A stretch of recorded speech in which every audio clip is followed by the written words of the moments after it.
Come on. Come on. Come on, you can do it. There we are. Okay. And close that. I know you guys are in there somewhere. Hello, everybody, and welcome.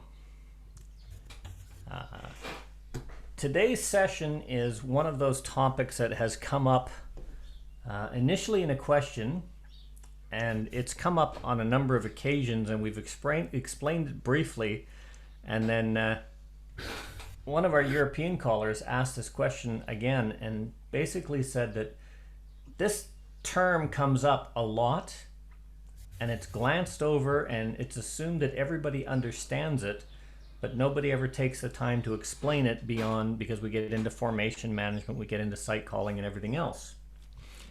And really, I thought about this and I realized that I was doing the same thing, making that assumption that people understood what was being spoken about.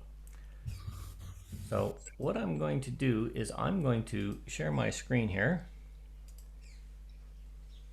And let's go up here. Like that.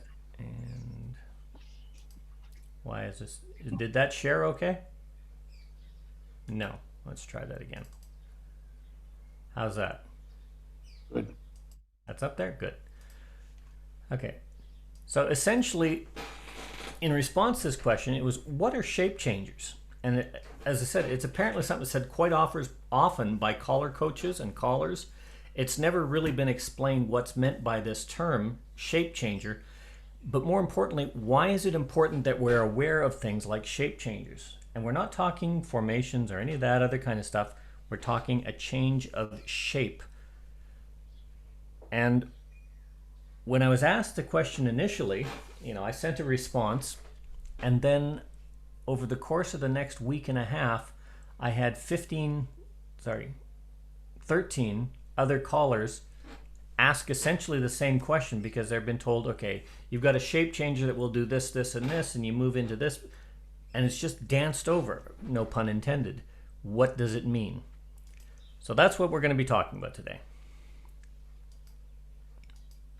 So what exactly is a shape changer? Well, in its most simplistic form, a shape changer is simply a call that starts in one place and ends with the dancers in different places or spots that were not occupied in the previous call. And I'm not talking about individual dancers. I'm talking about the actual physical footprint on the floor. And what it essentially means is there is a different footprint use of the floor. What's important with this concept is it doesn't matter what the dancer's formation is. It doesn't matter what dancer is occupying what position on the floor. It does not matter what the facing direction of the dancer is. What matters is that those little boxes that are occupied by the dancers on the grid pattern on the floor, are they the same boxes at the beginning of the movement as at the end movement? If they're the same boxes, it doesn't change shape. If they're different boxes, it's changed shape. And that's the most simplistic explanation. For the most part, it's a relatively easy concept to understand, but it's also one that's overlooked a lot, which often leads sometimes to a back and forth transition without actually changing the shape of the square. And believe it or not, dancers do pick up on that, and they do appreciate simple variety when they make these changes. So what we're going to do is we're just going to consider for a second. Now, please don't worry about the choreography in this, because it's done very, very quickly. But what we're going to look at is, oh, get out of there. A simple sequence here.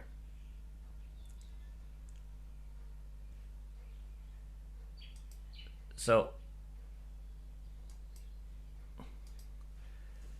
we're going to just start, and notice I don't have any boys or girls. I'm not indicating a direction other than which way their nose is pointing, but even that's not important. It's just I can't change that on combinations. But look at the footprint on the floor. Now this footprint can be slightly out to the side. It can be a little bit closer together. Anything within a half step is considered within that footprint in general terms when we're talking about shape changers. So if we look at that, right and left through, the dancers are still in the same spot. The same footprints are being occupied. Dive through, the same footprints are being occupied. Centers pass through, the same footprints are being occupied. Star through, the same footprints are being occupied. Slide through, the same footprints are being occupied. And so it goes. Pass to the center. Left square through 3, followed by a left turn through. The same footprints, I don't care about the direction. Trade by, right and left through. Touch a quarter, same footprints. Scoot back, same footprints. Centers trade, same footprints. Centers run. Now, even though sometimes they're looking at head walls and looking at side walls, the organization of that square, and square this out. I should be home. The organization of that square is exactly the same. They're in exactly the same footprint every time. If we look at, let's reset that, and again, please don't look at the choreography, just look at the shape that the dancers are in.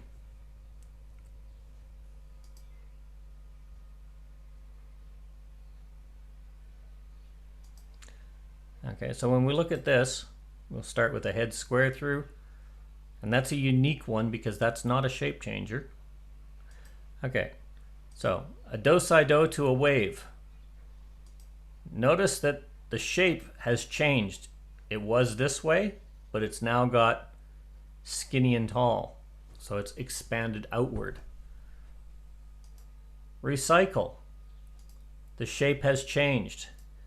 Veer left. The shape has changed.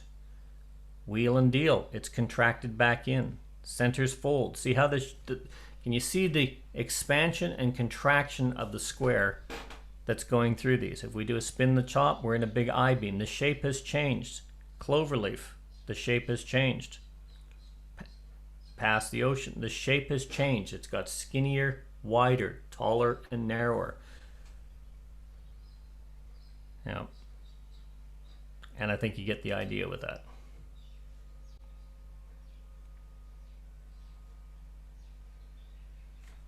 And you can end up in all sorts of weird and wonderful things. So if we go back to our presentation. Okay, so what you notice is that the dancers will pick up on shape changes. And if you're constantly going back and forth, back and forth, back and forth, back and forth, back and forth, without a shape change, the dancers are going to go, oh, it doesn't feel like I'm dancing. It feels like I'm just going back and forth on this little racetrack, or like a hamster on a spinning wheel. So to begin with, there's a qualification that needs to be understood when you're looking at the idea of footprints. That qualification begins to the formation of a static square or a circle. Okay. Now, you've got to picture this. Remember, we're not looking at facing directions, but if you have the heads take that half step in and consider that your static square, that's 4 dancers in a row on the top row and on the bottom row. If you have them all face in, they're in a line. That's still 4 dancers in a row, and we consider the circle the same. Even though it's a big round circle, we consider that the same.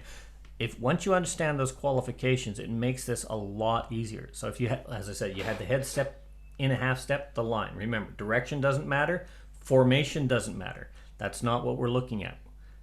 And the circle is the same. Now, from what I've read on shape changes, and I admit I'm not the best expert on this, this is not really a big issue until you get into challenge level dancing, or when working with things like parallelograms or phantoms or concepts like that, or triple boxes.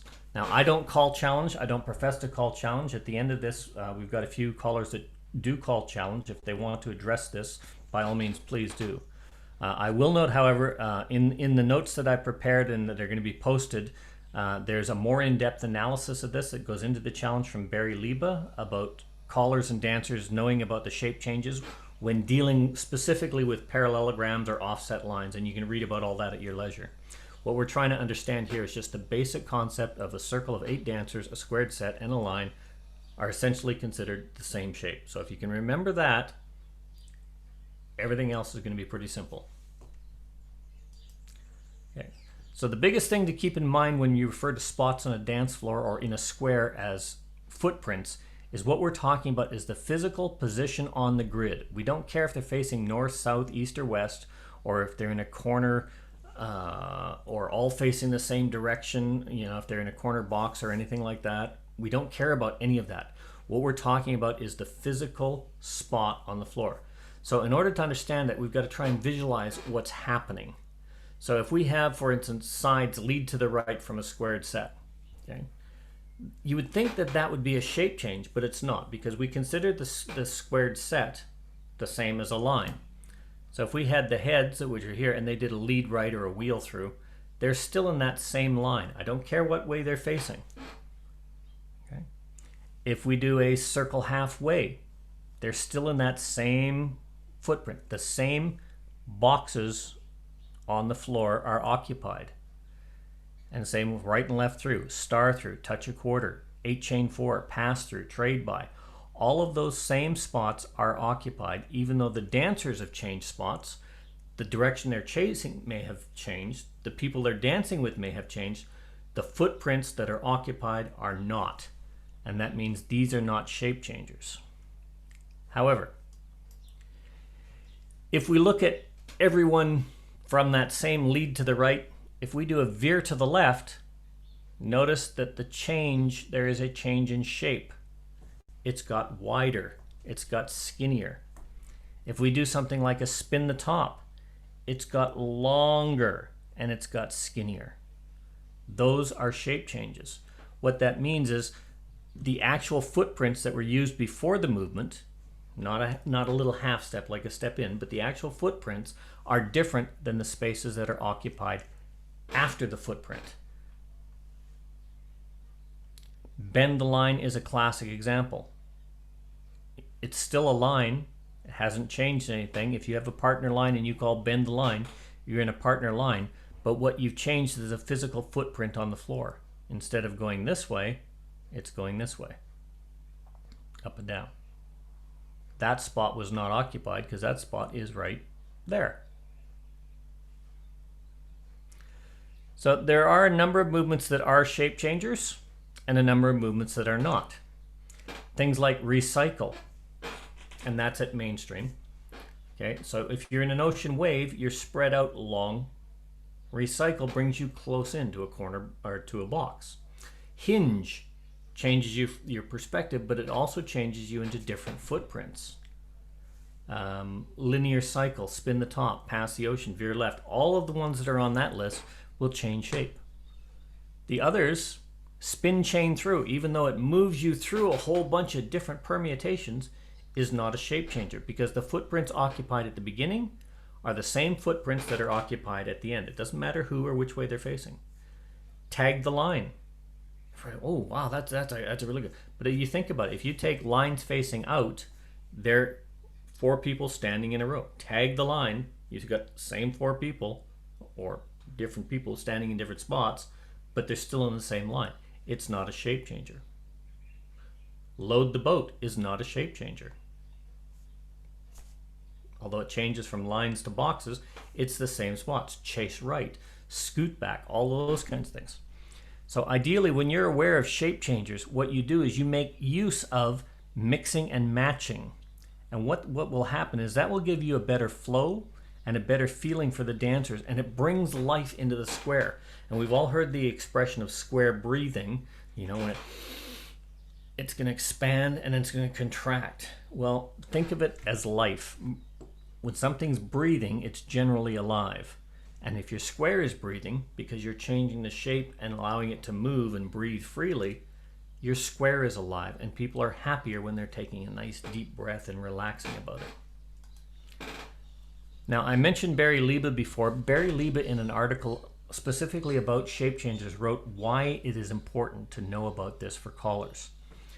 Okay? And he simply said, understanding shape changes is part of formation awareness. Okay? Formation awareness is something that's very important for callers and for dancers to understand at a certain degree, but especially for callers. Now, why we say this is part of formation awareness, but the shape changer doesn't matter what the formation is. When you start seeing this kind of action, you know you're getting shape changes.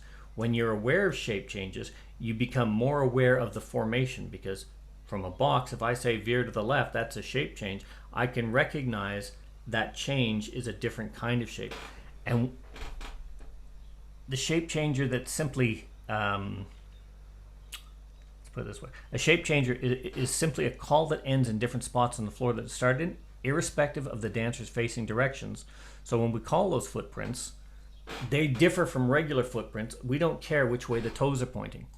And the basic understanding of shape changing leads to a better understanding of concepts like square breathing, which is our expanding out and in, or movements like Ferris wheel is we're breathing in, the square is getting bigger, or flutter wheel, it's contracting, so that's breathing out, making it smaller, or touch a quarter. Generally, movements that have a shape change will cause a square to become alive and breathe in or expand, while movements that do not have a shape change generally cause the square to tighten up a bit by exhaling or contracting the square. Then there are variations like spin chain through and stuff, or relay the deucey. But when you think about that concept, it allows you to think about formation management a little bit better. It also, if you think that breath is what gives life to things, think of your square as a living thing that needs to breathe. Sometimes it's relaxed and breathing easy in and out.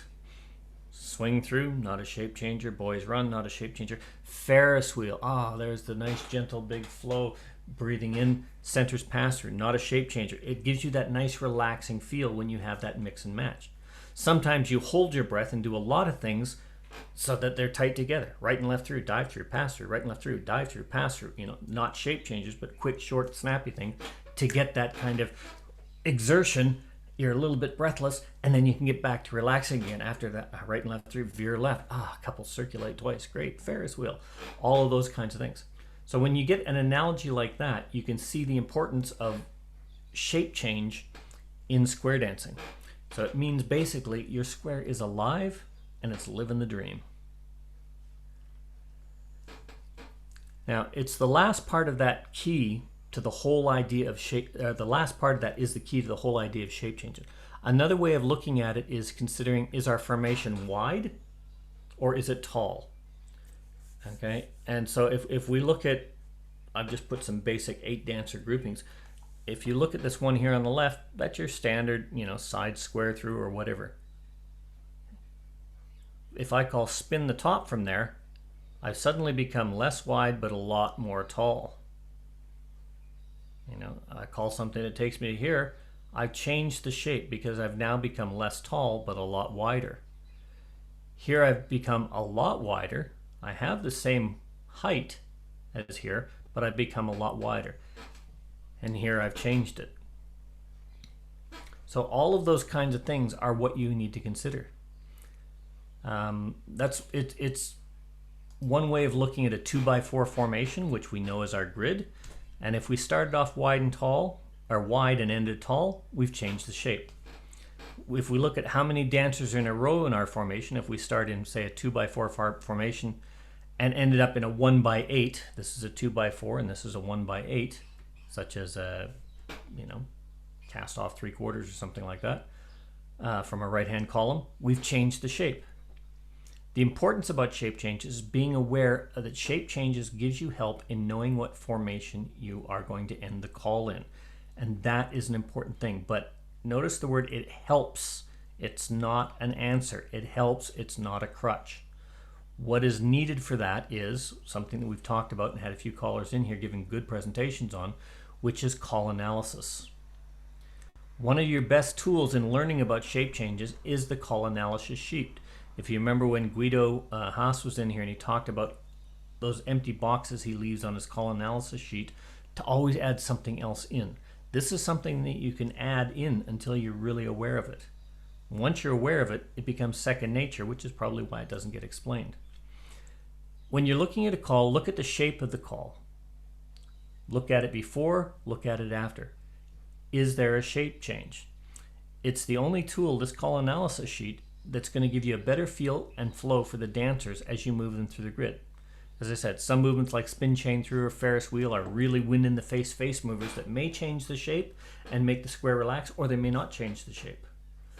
You're going to note that in your analysis.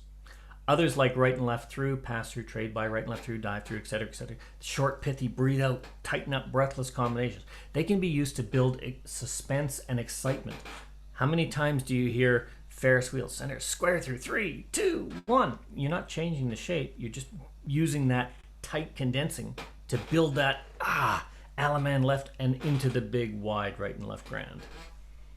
Okay. Mixing and matching is not the key to good dancing, but it is one of the rings that holds all those keys together. At basic through advanced, I'm going to say basic to A1, it assists in managing the dancers around the floor with a feeling of life and movement in and out and around, and it allows for good formation management and good smooth dancing. At higher levels, such as A2 and above, it becomes more important for both the dancers and the callers because the ending formation of many calls depends on the starting formation of the call.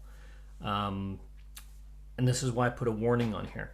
There are calls that are shape changers from starting formations, from one starting formation, but the same call is not a shape changer from another.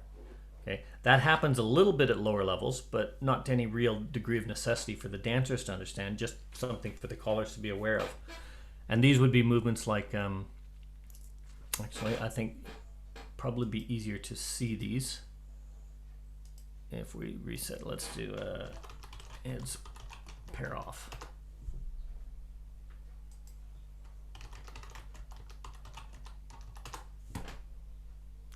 Okay, now if you were doing, for instance, a DBD workshop, let's touch to a wave. There's a shape changer. Okay,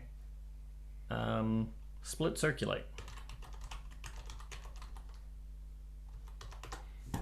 Okay, that is not a shape changer. It starts in a right hand ocean wave, it ends in a right hand ocean wave, or more importantly, it starts in the same footprints and ends in the same footprints.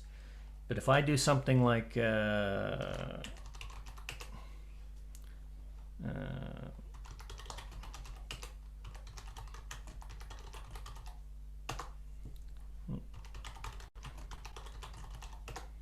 so let's say you're doing a DBD workshop and you decided, and you're playing with split circulate and you're being a real clever, and I wouldn't call this, but you called split circulate from here. Split circulate is not a shape changer in an ocean wave, but what is it from here? That's a shape changer. Cast a shadow. Serious. Changes it from a wave to baseline. Now, here's a question. If I do my split circulate, right, there's my split circulate. Cast a shadow, it changes it from a wave to a line. If it ended in a line facing the same, it would not be a shape changer. But the reason it is a shape changer is because it's using different footprints. The footprints that you used before were here, now they're here. Most of your rotate modules are shape changers. If we do, let's do a Ferris wheel here.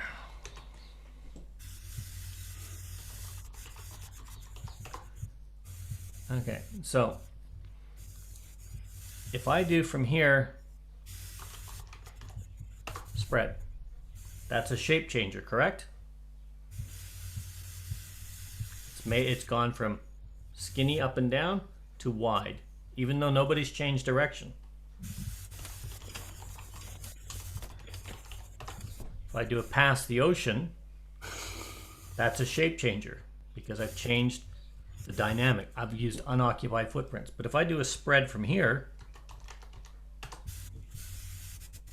exactly the same footprint. So spread at plus from a double pass through is a shape change, but from ocean waves, it's not. For those of you that call A2, motivate is a good one. Okay, motivate starting in a wave should end in a wave.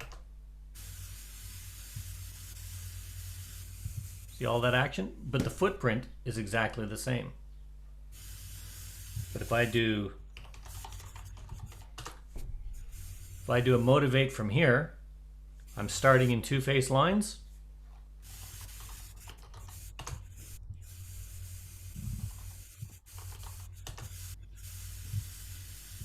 Why is that not working?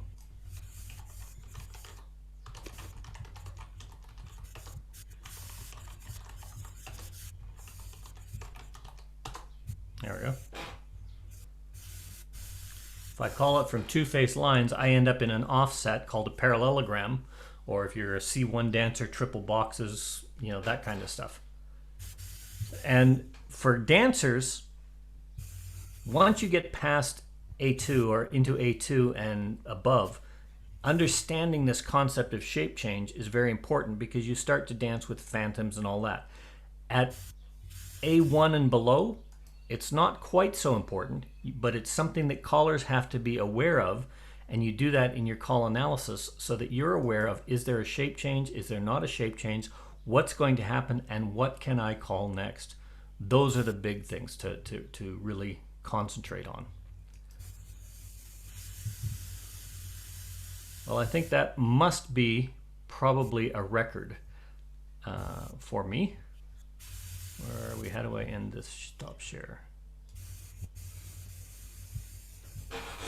Probably one of the shorter sessions I've got, but I want to say thank you to all those callers that sent in those questions and asked that question. Hannah, I'm hoping you asked me one of these questions.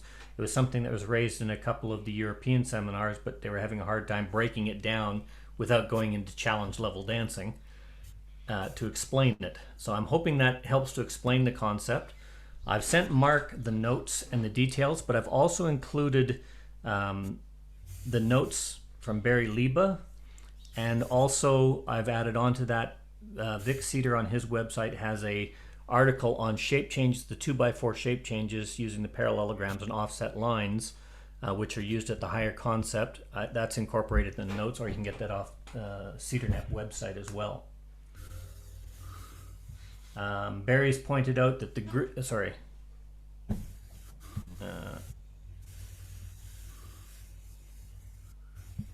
left square through three to a left turn through.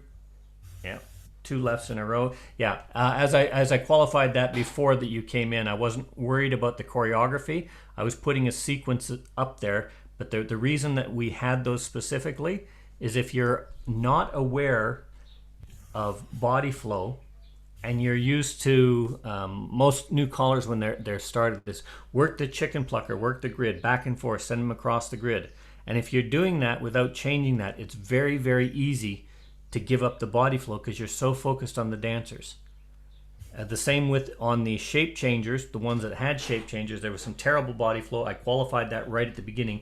I just wanted that to be you to show, or I wanted to show the fact that when you're moving the dancers, but when you get the aspect of identifying what is a shape changer and what is not a shape changer, when you get to learn to mix and match those and do them intentionally by analyzing what calls you're going to do, you're going to give the dancers a much, much smoother aspect. Left square through three to a left turn through, that should have been a square through three to a left turn through. Yeah. I thought I had corrected that. Absolutely correct. That is horrible, horrible body flow. I thought I had fixed that, but obviously I didn't, because I just copied and pasted it.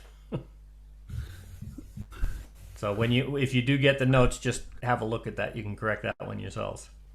I was Mel. Yes, Bob. Yeah, I was using this what I thought was an interesting shape changer last night.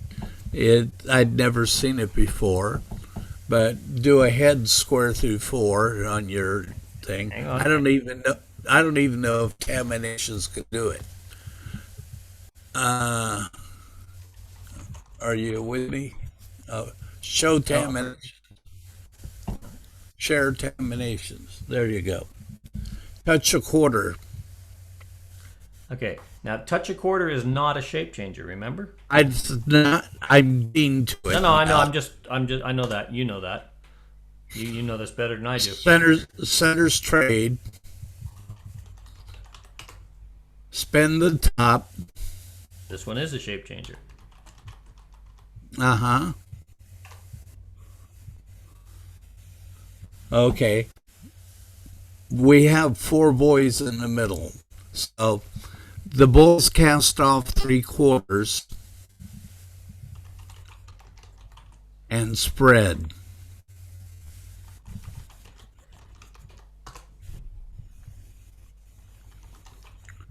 Like I say, I don't know if terminations can do it.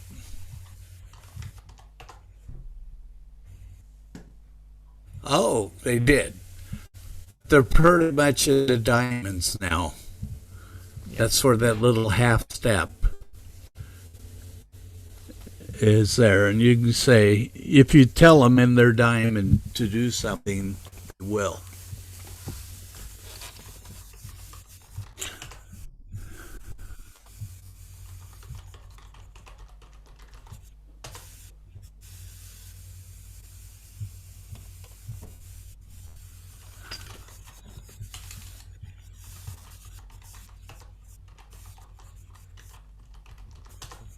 Sorry, I just corrected it because the dancers would adjust to that position normally anyway. And then Yeah. you could do your diamonds. But I thought it was interesting. It's totally different flow. And I have some people on Sundays that want me to keep coming up with new ways to get into diamonds. I'm just going to put And the back. the diamond is a new shape that wasn't on your list that I saw. No, I like I said, when I do these presentations, although I'm not averse to using plus and whatnot in the discussions or A1 in the discussions, I only call to A1. And as I said a number of times, I consider myself a pretty average, above average in some areas, a pretty average caller. There are people like yourselves, like Barry, that know this stuff. Betsy, I just noticed you came in there. Hi, Betsy. That know this stuff inside, outside, upside down, and backwards much better than I am. But when you look at these kinds of things, it's a matter of putting those presentations forward and putting it into the term. I'm going to do a little product placement here. A lot of these articles, a lot of the ideas that come from the Zoom sessions over the last couple of years are in Behind the Mic magazine. There's a lot of writings on these topics to find them, and we talked in Don Beck's session this morning with John Marshall about some of the note services that are available, some of the older note services that are available. So don't discount them, but as I say, when you're going through the choreography and stuff, have a look at them, and if you're aware of a shape change in your movement, have a look at what that shape change is actually doing to the dancers and what it's doing to the square. If it goes like this and then moves around in a fluid motion back to the same thing, like a Ferris wheel, veer left Ferris wheel centers pass through, you've got nice flow for the dancers. If you've got non-shape changers that have good flow, spin chain through, relay the deucey, that kind of stuff, they're great. They're filler. They're the dancers breathing out. And you can use that to build relaxation, or you can do touch a quarter, scoot back, single hinge, bang, to build that little bit of excitement. Pass to the center, square through, 3, 2, 1, corner. You use the non-shape changers to build that little bit of excitement to really make the feel of the floor so much better. It assists you in your formation management, but it's not formation management. Shape changing is not formation management. It's part of it. And once you start understanding it, you're going to start understanding formation management a lot better. Thank you very much for the comments, Barry. Excellent call. I think there was another, where did my chat go? The grid diagram I presented is not correct. You're absolutely correct. It is not correct. It's just a representation of a grid because it's too much of a pain in the backside to try and get a proper grid layout that doesn't do the little half spots. And that was done intentionally because you need to accept the concept that a static square is the same as a line, is the same as a circle. Once you understand that, all we're looking at is long and tall, short and fat. Does that change? Does that dynamic change? Those are your shape changers, however you look at it. I've Grid sent diagram's you got an 8 by 8 box, 64, and then there's little half boxes in between them as well. I've sent you an almost true grid email. Let's have a look.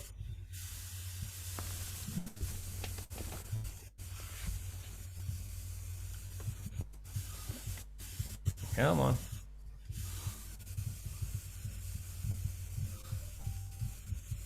Come I'm on. just pulling it up now. There you go. Come on.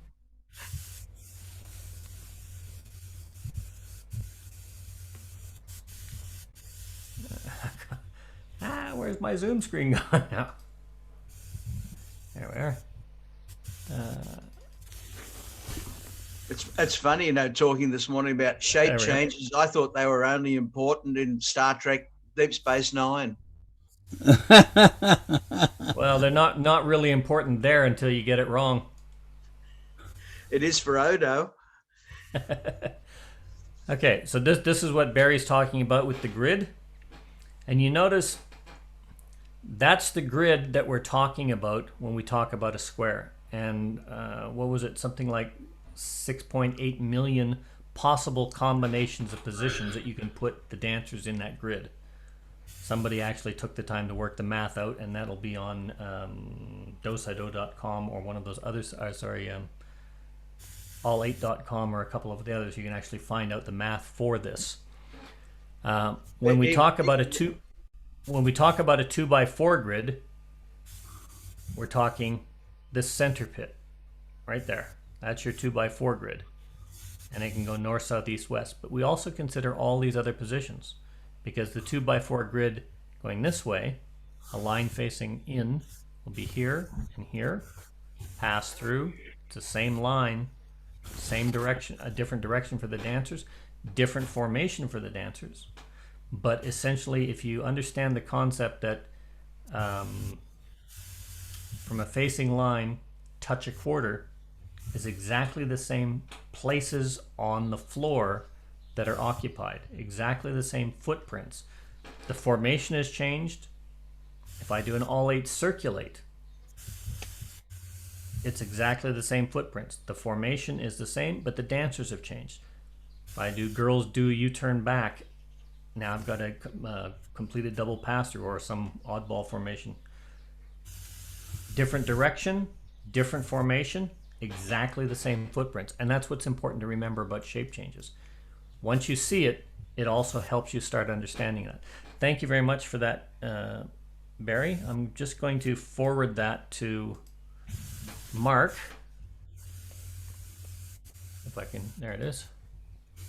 Yeah, at that particular grid, it's from an article that I'm currently preparing on moving dancers through the various grids in the square, through the various aspects of each grid in the square, and how many places they can actually be standing at in a normal situation. You know, you can get abnormal situation with diagonals and everything, you know, and the figures that you quoted were correct, but they were only correct for static ones. As soon as you take diagonals, you automatically double those 64 million things that they came up with before. It's just amazing. I tried to do the maths once, but, you know, I have trouble getting past 2 + 3 = 4. We were talking about that in Don's session about, cast off 5/8 into a quarter tag and working diagonally that way. It was really interesting. Regina, you put a comment here in the chat, which is absolutely true. A column feels different to the dancers and facing lines, even though it's not a shape changer. And you're absolutely correct. One, you're holding different hands. You've moved. You're in a different formation. You're facing different walls. It's going to feel very different. And these are the things that callers need to be aware of. And if you're looking at it the whole point of this is if I do from facing lines, touch a quarter, all eight, circulate, boys run, right and left through, dive through, centers pass through, touch a quarter, centers trade, centers run, tag the line, face in. I have not changed the shape of that line at all, but I have changed the facing direction of the dancers significantly. I've also changed the relationship significantly. I can, from there, very simply change the entire feel of the floor and repeat that same sequence by calling pass through, bend the line. Now I'm doing it facing different walls, repeating the different sequences, but starting with different people facing, and repeat exactly the same sequence, come back with a pass through, bend the line, and get right back where I started from. And it does make it feel very different to the dancers by adding something simple like a bend the line.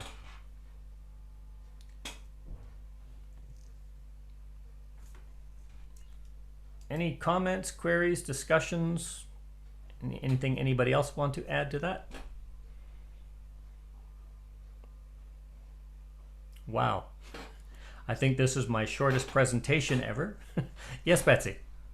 I was just thinking, if you want to experiment with shape changers, make sure you kind of know where you expect the dancers to be and how to get back to something more normal quickly. Absolutely. With shape changers, you can really, if that's where your focus is and you understand your choreography and your formation management, you can really set up some obscure and odd formations like the I-beam or the giant H, or even at basic you can set up funky hourglasses and still come in and out of them very quickly, very easy, because all you're doing is expanding and contracting the shape. You have to be aware of it. As Betsy says, when you're going to play with it, but play with it for the sake of the dancers winning. Set up something that says, oh, you can set up that long I-beam. I call it, that's the two dancers with the four dancers in a single line between them. And just make a comment, well, that looks like a funny shape. How am I going to get out of that? But of course, you already know how you're going to get out of it because you've already done it up here. You've done it with your checkers and you've planned it out. It gives the dancers a whole new feel, and it also teaches them to listen. It also makes them more aware of their formations, more aware of, hey, we can trust the caller to get us in and out of these. And as they progress, it's going to make it easier to go up the levels, but it's also going to make it easier for you as a caller to master your level and expand it into standard application variations or extended applications. Yes, Betsy? Yeah. Also, not only do they learn to trust the caller, they'll learn to trust themselves when they're in a strange position and they're questioning whether or not they did something right. If you make a point of getting them out of it again, then they realize they were correct and they've confirmed themselves as dancers also, which is very important. Absolutely. How many people have ever had called something that you wanted? You set up something like a left hand half sashayed two-face line called couple circulate, and the dancers automatically fix it on you because they think you've done something wrong. Or they have. Happens to all of us. They think either you've done something wrong or they've done something wrong. It happens to all of us. When you can set up something that is weird but comfortable for the dancers to get through, there's nothing better than a floor of dancers that says, okay, this is different, but I trust you. And again, we'll go back to what Daryl Clendenin always says, different, not difficult. Give that little bit of difference, but not excessive difficulty. Save that for your plus DBD challenge inside outside blindfolded black light dance in a hermetically sealed shelter dance where you've got no visibility whatsoever. Save that kind of choreography for those dances, because there are dancers that like that kind of stuff. There are callers that like that kind of stuff, but the good callers don't call that to a basic floor at an open festival. At least I hope not.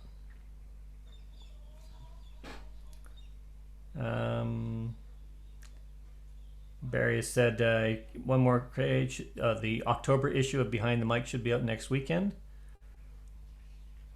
Yep. Also, yeah. Oh, yeah. That was another thing. I'm glad you mentioned that. I'll put yours in there first. Barry very often gets emails. I get emails, and some of the other people that write frequently get emails or calls about a topic. If there's a topic or a suggestion that you want to see dealt with, send Barry an email at bjwanson@gmail.com and ask about the topic. It may have been covered, it may not have been covered, but if it's something there that you want to look at, one week somebody wanted to look at, we were talking this morning, chain down the line, getting into it, or getting into that formation that Bob Elling was talking about, from a different, getting into diamonds differently. That can be a whole focus for a short article on choreography or choreographic sequences, or it could be an in-depth article on shape changers or whatever. Send in your suggestions, because that's what's going to keep it. These newsletter resources are not as prolific as they used to be. Some of the old ones are there for reference material, and we put those links on, but there's not a lot of newsletters going around these days, so take advantage of them and participate. It's a give and take, and we want to do what you do. That's how this session came about, on a topic that is, a very short topic, but one that's never really taken the time to explain. The other thing I wanted to say is, next week, Don Beck is not doing a session. It's Thanksgiving in the States, and nor the following week. I will have 2 sessions here. On the 17th will be my last session with Jeff Priest for at least 2 weeks, because I am moving house and moving state. Hopefully, if I get news back from the rental agency. So I'll be busy for a couple of weeks anyway. And I noticed we got a lot of people coming in. We did have a time change here in Australia, so we went forward an hour. Be aware that in November there is a time change for a lot of other people in the world, and different countries have different time zones, so please make your adjustments accordingly.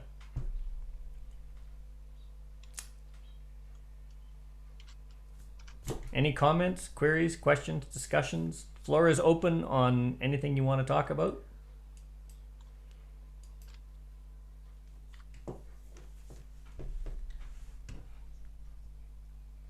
Wow. I must be tired. Either I'm good or I've confused the pot so bad that nobody knows what to ask. Well, people may have been out partying last night, and this could be an alcohol wake-up morning, It could be. Brains haven't started to gel as yet. A question came in the chat. I said spin chain through is not a shape changer. That is correct. It is not a shape changer.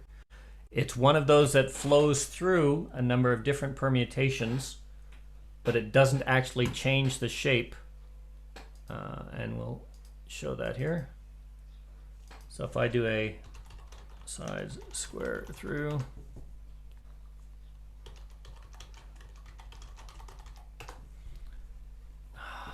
go away, girl. Okay, so we'll just make an ocean wave. It starts in an ocean wave. Don't worry about what dancer is there. Just think about every one of those things as a circle. It starts in that ocean wave.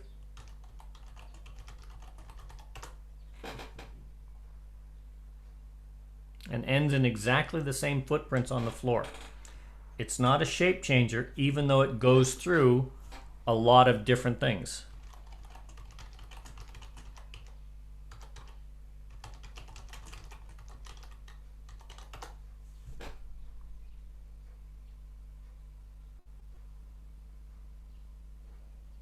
Has exactly the same footprint. The occupied spots on the floor are exactly the same as the occupied spots on the floor at the end of the movement and the beginning of the movement. That's not a shape changer.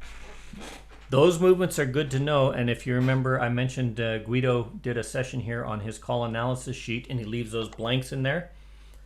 On any call analysis sheet that you do, it's always good to have a couple of blank spots for your own comments. So at the beginning, if shape changes are important to you and they help you look at different things, make a note. Shape change. Oh, this changes to it, what is the shape? It's getting wider. And then you've got shape change, yes, formation, and you put that down. it allows you to progress your dancers, but it also allows you to find a movement like spin chain and exchange the gears, relay the deucey, 8 chain 4, spin chain through, that will expand or contract the square, but allow that flow, that full flowing movement for you to play with the dancers, play with the music, play with the lyrics while they're dancing and doing something to relax. And you're going to find most of those have a time that is allowed for the movement to say something or to cue something or to prompt something or to sing something. You know, you got 8 chain 4, lyric, lyric, lyric, lyric, swing your corner, lyric, lyric, lyric, lyric. Spin chain through, you can say, and the girls are working, hands up, follow me, I know where I'm going. You hear callers do that kind of stuff all the time. Sorry, that's spin chain and exchange. I think I said spin chain through or something there. But spin chain and exchange the gears. This allows you to make that dance live. It allows it to breathe. It gives it life, and it gives it character, and it gives it attitude that the dancers can really appreciate. They will understand flow, movement, expansion, and contraction. They may not be able to explain it, but they will understand that that has a different, warm, living feeling than just going down the line and spinning around and going down the race course, changing direction, coming back the other way. And if you go back and forth, back and forth, back and forth all night, and then you change and you do sides and you go up and down, up and down, up and down, up and down, up and down, the dancers will pick up on that very quickly. Go ahead, Betsy.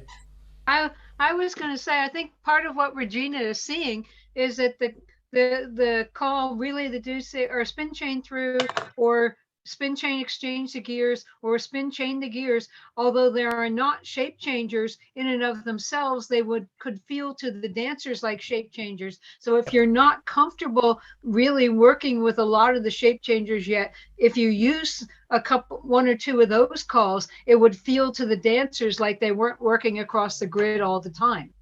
Absolutely. Absolutely. And this is where it gets important, because once you know what it is that you want to do, you can structure your dances to work for you rather than you working for your choreography. You get your choreography working for you, your dancers are going to win.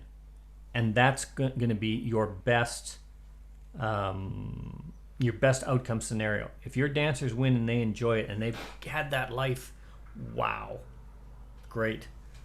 And there are a lot of movements, and where you learn those movements, call analysis. I cannot stress it enough to do call analysis. Every call you look at should have a call analysis sheet. You should be able to sit down and write focus material for a basic level dance on night 3 of SSD with a whole series of modules with the movement wheel around. And if you can't write a whole bunch of modules using wheel around and you're calling a mainstream program, it's time to pull out your call analysis sheet, because there is so much that can be done on that. John Marshall was saying today, after a chase right, walk and dodge, what can you call after a walk and dodge? And everybody says, oh, well, partner trade or maybe something else. Partner trade is the given, but it says you're hard pressed to come up with more than 7 calls that you can use after that. But the thing is, there are 7 calls that you can use comfortably after that, maybe more. I haven't looked at it. But we very rarely use them because we haven't done the analysis on it. We've just taken, okay, we're going to normalize very quickly. You know, a standard walk and dodge followed by a tag the line works beautifully. Yeah, but well, I shouldn't say we never use it. It's not seen very often. Mel, Alan Yes. Kirk. Sorry, I'm Yes, not Alan. the point that Betsy made, and I think others, that there are calls that involve shape changing through the progress of the call, and recognising that is effectively giving you a shape change, even though the ending result isn't a shape change. That's correct.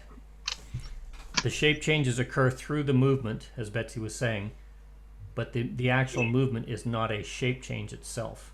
And if you're aware of those, great. Daryl Clendenin talks about modular sequences as individual movements sometimes. You know, you've got flow sequences. Barry talks about flow sequences as well. If you're aware of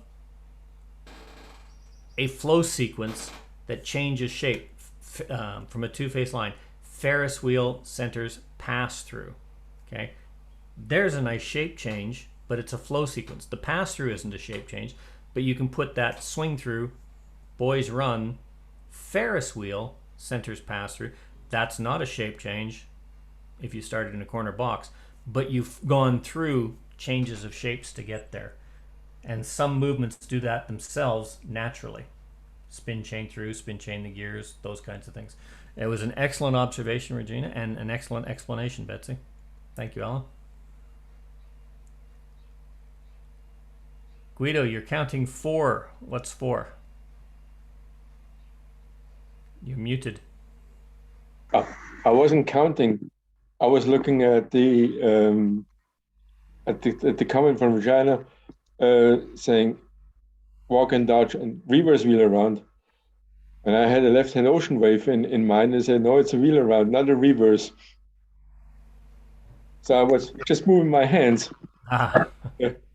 to have an image of the call. Yep. And it is something to, from normal facing lines, a reverse wheel around, a cast off 3/4, a wheel around. When you look at various things, start looking at those. And again, where's the place to find those? What can I call after this? And that's found on almost every call analysis sheet that I've ever seen. What can I call after this? You go to a caller school and it says, classic example, head square through 4, touch a quarter. The next question that comes out of your caller coach is usually, okay, what can I call from here? And we'll start Michael, Mel, Hannah, and they'll go through. And everybody has to come up with a different movement. Those are the things that you want to do in your call analysis sheet. And the next step of that is, okay, I want to call touch a quarter. Well, what does that end me in? Well, that ends me in a wave. Great. Is a wave going up and down side? Is it a shape change? Those are the kinds of things, once you start looking at, you get a real good feel for your movements. And you get a real good feel for your formation management. And suddenly you get a really good feel for your dancer flow, because you can see what's happening to them. They're using the floor and the dance becomes alive.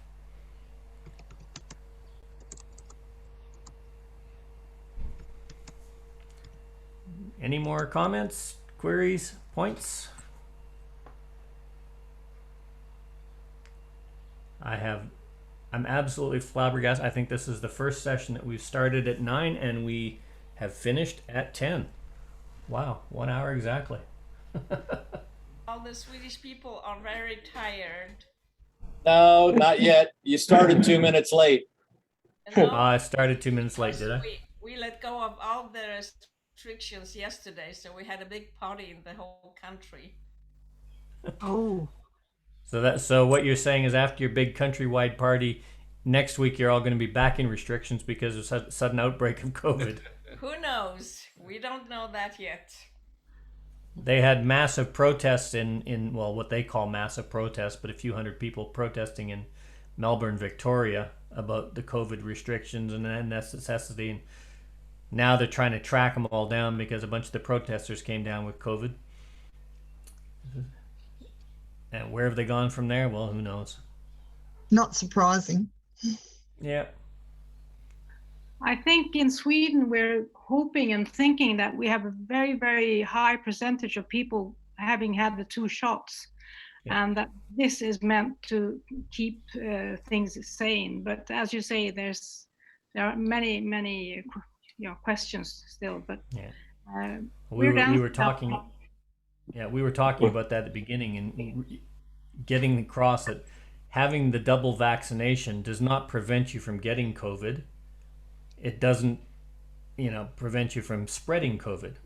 What it does, it gives you a better chance that if you catch COVID, you're less likely to have long-term side effects, long-term damage, or be hospitalized or in critical care. If you don't have the vaccine and you catch COVID, you've got a much higher percentage of catching something or doing damage that is irreparable, spending up to 6 months in recovery, and having long-term respiratory damage, all that other kind of stuff. It's lowered significantly than if you do. And But what I find surprising is how fast dancers reacquire the before COVID behavior with hugging. Very short memory. That's the human thing. No, it's not short memory. That's a need that the people have to have those hugs, to have those intimate contacts. And if you deny people these, they get sick in a different area of their body. But it's, we in Germany we have depending on where you are, we have a 2 or a 3G model. Well, the G is because the participle of verbs all start with a G, like teste. To test in German is testen, and if you are tested, it's getestet. If you are vaccinated, to vaccinate is impfen, and if you are vaccinated, it's geimpft. And you are geheilt, or you're healed when you recovered from it. So we have those 2 or 3G, and with the 2G model, where you have to have recovered from COVID or be vaccinated inside the closed area, you have no restrictions, no mask, no distance, nothing. But you have to have your vaccination pass with you. There is some people come and check if you really take care of the law, and but there are a few places here that do that. There's a few. I know I live in a small town, and we have not had one case of COVID here, but we've had some gatherings. The police have gone and broken up house parties or group gatherings down there because of that, and the fines are pretty happy. And what you're talking about is hugs, the physical contact, the intimacy. That's the chemicals in the brain, like your serotonin, your dopamines, that kind of stuff. They are absolute necessities to health and happiness. And without them, if you may not catch it, but you will get sicker and sicker and weaker, because all of your immune system, without those happy chemicals in the brain, not artificial chemicals, but the happy chemicals, naturally ones, they are going to help you maintain that positive outlook, and they will help you. It's no different than getting out and working in the garden and getting some vitamin D from the sunshine. Yes, Betsy, you had your hand up. I was going to say the clubs that have opened up in New Jersey, and they're still starting to open up, have all been requiring vaccination cards to be shown before, and they keep a record. So once you've shown them once, that'll do it. And some of the halls are requiring masks to be worn while dancing, and people are doing it because they want to dance. They're coming out and they're doing that. And I thought the best line I heard of was from one of my friends in Times Squares, who asked me, "Are you accepting hugs?" He wanted to know if he could hug me. And I said, yes, I'm accepting hugs. I'm giving them too. all hugs are gratefully accepted. Exactly. I heard something. There's a couple of states, well, not a couple, there's probably about 24 states that are now, if you've got your vaccinations, they don't require masks for competitive sport, indoor competitive sport activities, such as indoor soccer, badminton, that kind of stuff, things that have a special exertion. Square dancing in some states is not considered a competition activity. So what I highly recommend is you make one dance of the evening, a prize dance where you acknowledge it. And suddenly, guess what? Those of you that have not broken down, you're the winners. You've now created a square dance competition. You meet the legal rules.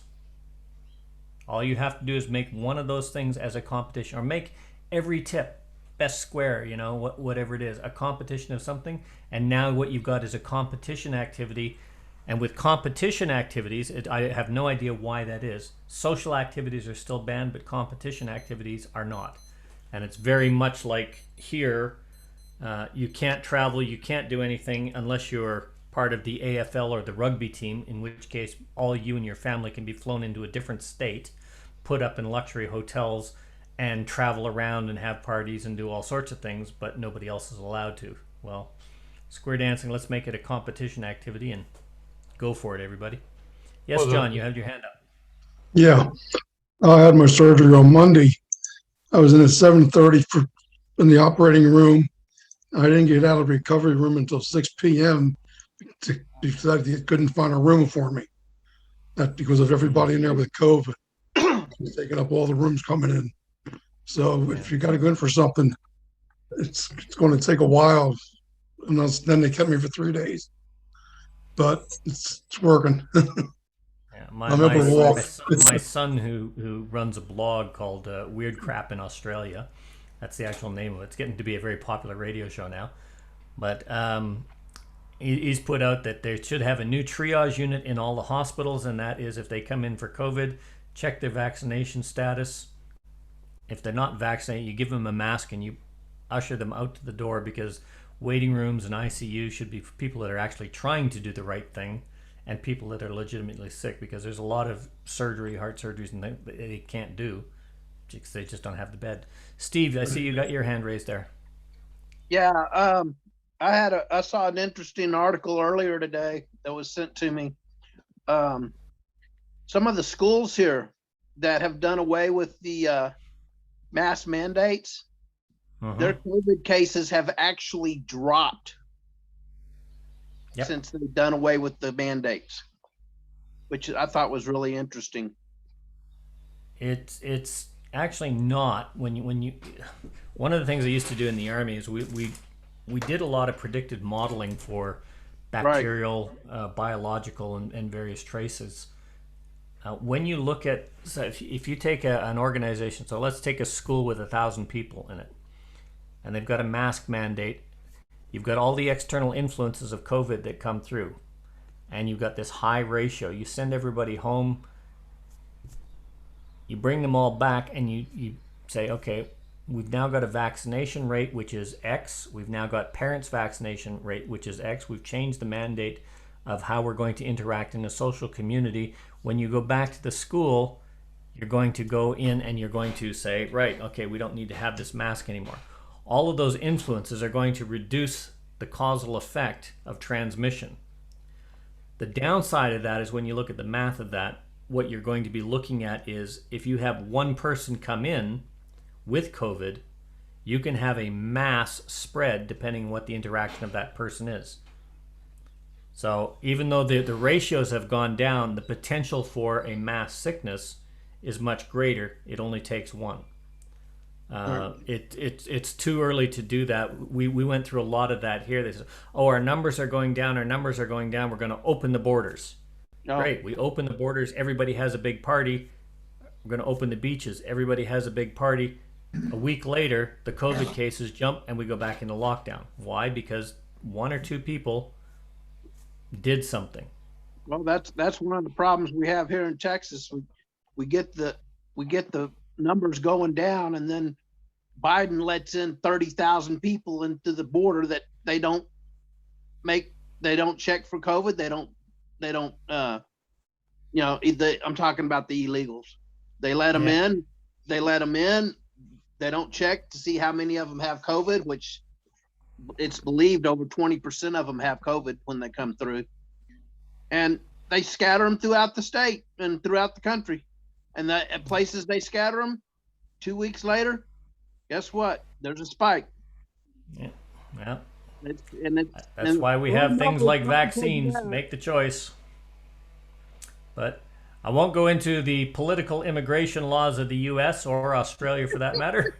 Yeah. I 'Cause just had to vent just a little bit. Sorry. we're into a whole different concept of formation management when we get into that topic. So, yes, Hannah, you have your hand up, or are you just waving? Waving, but I had my hand up as well. Go ahead, Hannah. Reconnecting to the. Sorry, I can barely hear you. Reconnecting to the hugging. Mm-hmm. We have a new beginner class with around, I think we are 12 or 14 new dancers. They have been visiting us now for three weeks or four. Yep. And the first 3 weeks, I just waved or did the Asian hello because I didn't know how to behave, you know. But they spotted that the regular people from the club were hugging a lot. So this week, Thursday, one of the ladies came up to me and she said, "I want to hug too. I've seen you are doing it." And then everybody started to hug, all the 14 people.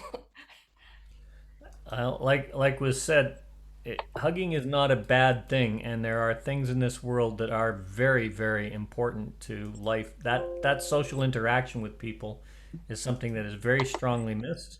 I think that one of the reasons that we got so many new people in is part the COVID thing, that people were locked up for such a long time. They longed to get out from their houses and socialize with other people. We had, where I live, we had it, not so much now, but just an opposing effect, but it was very common in a lot of places, in a lot of the big cities in the States as well, from what I've heard. You were allowed to exercise only within a mile or 2 miles of your home. You're not allowed to have social gatherings. You're allowed to go out and do this. The parks never saw so many people exercising. There was never so many people walking their dogs. There was never so many people out doing things individually and socially interacting with their masks on when they were told they weren't allowed to do that. But as soon as the restrictions were lifted, the number of people going to the parks, the number of people exercising, they all went back to their, well, we're getting together to have a coffee with each other. We're going to sit in the living room, or we're going to get together and put the football game on and you know, sit down and have a beer with friends. It changed in an opposite way of what you would think. More people were socially active and using the facilities outside when they were told they weren't allowed to, than they were once they were allowed. They all went back to their old ways of gathering in and having a barbecue and sitting around and watching a football game. Very strange. Human people are very human people. What other kind of people? Human beings are very strange. And we have here the kids in kindergarten. They're taught to sneeze or cough in their elbows, and during COVID, it was told to all the people, use that instead of sneezing in the open. And then when we started to dance again, I told my dancers, well, we have hygiene concept, and you need to sneeze in your elbow, but the next call I'm calling is a turn through or an element left. Take your pick. I was always taught when I was younger, my grandfather said, a gentleman should always carry 2 handkerchiefs. One is for himself when you cough or you sneeze or whatever, and the other one is always a clean handkerchief neatly folded to give to a lady when she needs it. And you should always have 2 handkerchiefs with you. Well, nobody does that anymore. I heard a gentleman in the States one time talking about the 2 handkerchiefs, one for showing and one for blowing. He took, you know, one is a pocket square and one for actual use. The pocket square is always, it should, well, now they're just little folded pieces of cardboard and things these days, but the central pocket square was always there. That was the lady's handkerchief. Right. We got some restaurants in our area now, because before I went in for the operation, we went out for dinner. And to get in the door, you had to show your COVID card. Where they said, no, you're not allowed. They wouldn't let you in. And that's fair to everybody. So it's not a bad point. The same way with the sports. You can't get into the arenas unless you have a COVID card in the Philadelphia area. So you're absolutely correct on that. But when you think about it, this is nothing new. It was 15 years ago. In the military, you could not go into an army mess if you had blue jeans or running shoes on. You weren't allowed to wear a hat. You couldn't go shopping if you didn't have shoes on your feet. There was a dress code 40 years ago. If you didn't have a vaccination for measles or a few other things, you weren't allowed to travel. If you wanted to go into countries in the world, you had to show your proof of vaccination, Hep A, Hep B, or you weren't allowed to go into various countries. This is nothing new. We've been doing this all our lives. The only thing that has changed is they've made it, you have to do this to be safe, as opposed to don't do this. There was an analysis that was done on one of the talk show commentaries. They had a couple of psychiatrists and psychologists or whatever at community social business, CBSN. Anyway, it's basically HUMINT, mind washing, and psyops. But they said in the United States, and I only use that because that's what they did the study on, the best way to get everybody vaccinated is tell them there's a shortage and charge $30. Because tell them they can't do it, you're not allowed to get vaccinated, and then open up clinics where you have to pay $30 to get a vaccination, and you can guarantee you would more than triple your vaccination rate and get the country vaccinated within 6 months. It's part of the mental thing. And although it was done in the States, it probably applies to everywhere. We have this mentality about being told we have to do something, as opposed to, well, it's there. If you want to go to this country, you got to get vaccinated. I'm sorry, that's just the laws of that country. Well, okay, I'll get vaccinated and go to Bali. Barry, you travel to Asia a lot. Do they ever make sure that you have to get vaccinated for different things before you go there? They used to. They don't do it nowadays. Well, not to my knowledge. I know they used to a number of years ago. It was the same everywhere you went. Even when we went to the States, you used to have vaccinations. And that was going back in the 1970s and 1980s. This is nothing new. People had to wear masks all the time when you came into a country. When you went into Japan, a lot of times you wore a mask mainly because the air was too difficult to breathe. That was seen in San Francisco an awful lot. You couldn't go anywhere without a mask because the air was just too difficult. You couldn't breathe because of the pollution that was in the air. Wearing masks in public is not unusual. Some people wore them, some people didn't. The people that didn't ended up coughing a lot. Well, this is not new. Just like square dance choreography. But we can change the color on the mask. Have fun with it. Well, ladies and gentlemen, we seem to be getting slightly off topic. I want to thank you all for coming in. I hope we answered the question. There's 3 of you here that are asking about that, but I'm going to direct this at Hannah. Hannah, did that answer your question a little clearer on what it is? And with the paperwork that's going to be attached, hopefully that simpler explanation, taking it down to the basic and mainstream level of why it's important, should be better for the European groups as to answer that question when it's not getting explained.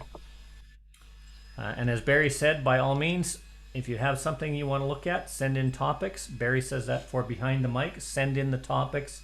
Send in your suggestions. They're all worthwhile. Make use of the note services. Once again, Mark may have disappeared, but I want to thank Mark Hart for doing all the background work, recording, lodging these things on the OC Callers website.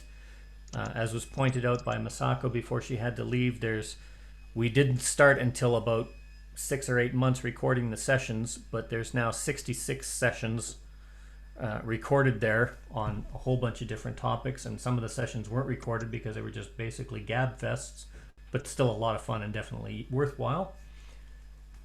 The material's there. Make use of it. Make use of this time. And as somebody said with the dancing, make use of the dancers. Now is the time to strike, get your irons in the fire.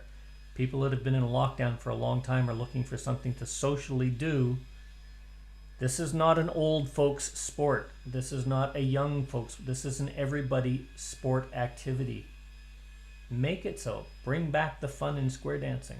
Make sure you can perform and you can entertain and your dancers win, and we can revive this activity. Mel, just on your hugs, even in virtual dancing, we missed our hugs. So we actually had a hug of that. So that's our hug for virtual. I call that part of my exercise physio every morning to strengthen my back. Okay, so we will have a session next week, and I believe on the 17th. As of the 18th of October, I've got the 17th, I've got Jeff Priest coming in. As of the 18th of October, I'm probably going to be taking a 2-week hiatus because I have to move and I have to figure out how to get internet and everything else connected in a new state and contact providers and all that. It may be 2, it may be 3 weeks. I will send out a message and hopefully I'll get in contact with a couple of people so they can post it on Facebook accordingly. Just a reminder, Don Beck is not having a session for the next 2 weeks. So those of you like me that get up at 1 o'clock in the morning, now midnight, for Don Beck's session, that is not going to be happening for the next 2 weeks. Next week is Thanksgiving, and the following week he's actually got a chance to get off the island for a week. So he's going to do that. And for those of you in different parts of the world, have a look at your clock time change and time zones. They change at different times of the year in different places. We had our time change this morning. I believe second week or first week of November is the time change in the States, so that's around the 7th, somewhere around that area. And that's going to change it so that we're a little bit closer together, a little bit better for some, a little bit worse for others. But I hope to see you all again soon. And in the return, we may be cutting back to once a fortnight on these sessions, or we may still do once a week. It all depends on what the interest is. That's it for me. If anybody has any topics or anything they want to discuss, by all means, feel free. I can leave the room open. Otherwise, we can say goodbye and have the rest of the day for ourselves. Thanks, Mel. Enjoyed it. Thanks, Mel. That was great. Thanks. Thanks, guys. So where are you moving to? Well, we looked at a place for renting just outside of Wodonga in Victoria. And then we actually had a house that we were going to buy in just outside of Albury. And then with the market the way it is right now, it went on. The realtor said, oh yeah, that's good. They know it. It was actually the real estate people that were selling the house. It was his family that was there. We offered the price. Actually, we offered $20,000 over the price to get the house because we knew what the market was like.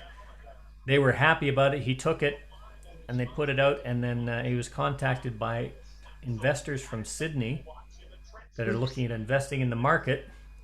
And it suddenly jumped from 460. We offered 480. They were happy with the offer to 510,000. And this is just a little 3-bedroom house.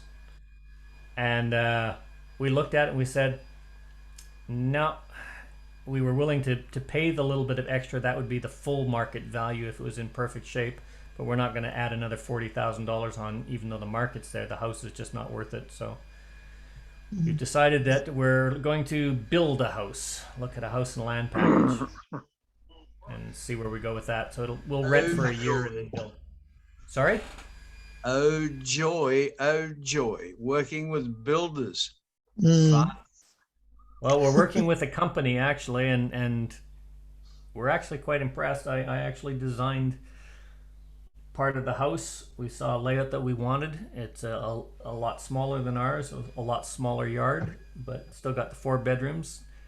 It meets Helen's requirement that the room that I'll be using for square dancing is way at the far end of the house with acoustic sound tiling. She's got her room, and then she gets one of the bedrooms as a sewing room. We've got a lounge, kitchen, and she wants to get a swimming pool, so we're going to see about a little plunge pool, a little 3-meter by 10-meter pool if we can afford it. And it still comes in at less than the price of buying an already built house that's used because of the market. So if we can do that under 500,000, we're going to be very, very happy. Is that Square Dance Club? There was a small Square Dance Yeah, Club roughly. going there. Are they still going? They're not going right now, Sorry? but I'm.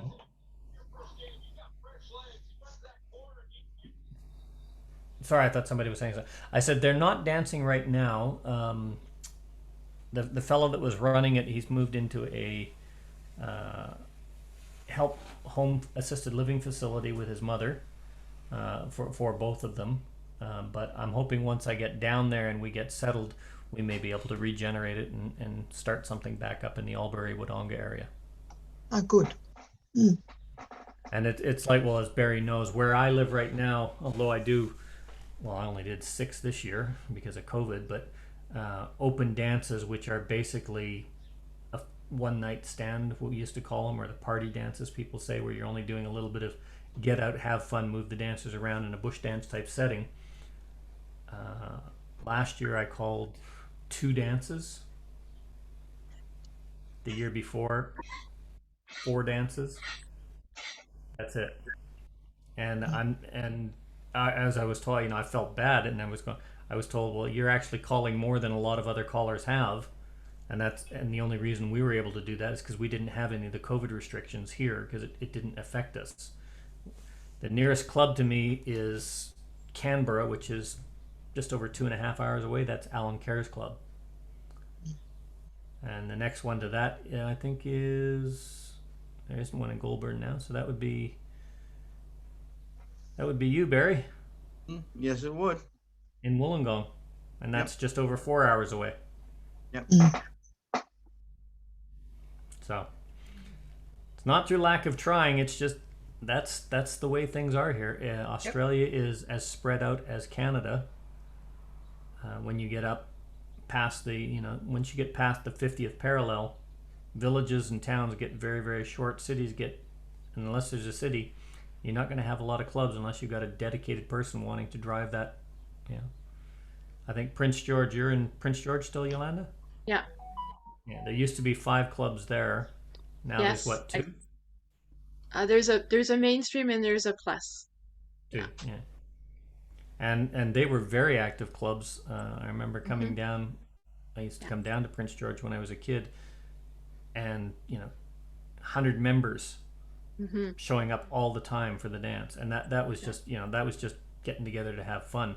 They'd get, let's have a party at my place this weekend, and they go out to a park next door and set up the equipment. You got 100 people showing up for the dance. That was common. Now you're lucky if you get, I think, 2 squares is an average. No, I would say the mainstream is about 4 Oh, that's good. You guys on are average, good. because we still have some people coming in from Vanderhoof and things like that. Plus is usually averaging 1 to maybe 2, and that's in somebody's basement. So, yeah. But I just got a message from Victoria Department of Health telling me my permit, I must get tested within 72 hours arriving in Victoria on day 13 after arrival. Testing locations, questions. If I live in a border bubble community, which I do, it doesn't apply to me. Yeah. Victoria is very good at keeping track of people. That's about the 8th message I've got from them. When we left Victoria, we got a phone call from the Victoria Department of Health less than 40 minutes after we left the state to confirm that we knew the restrictions were. They're very good.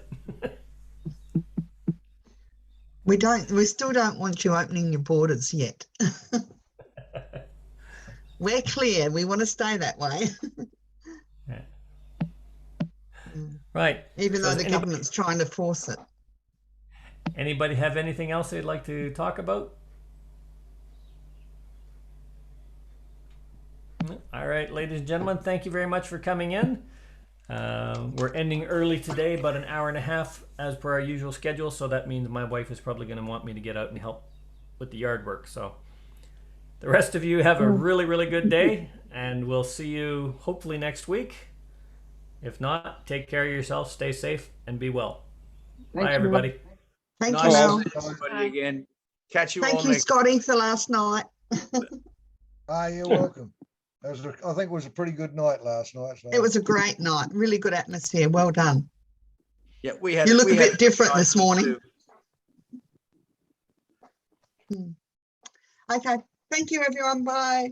Bye, guys. Bye. See you, Roz. Bye. Bye. Bye.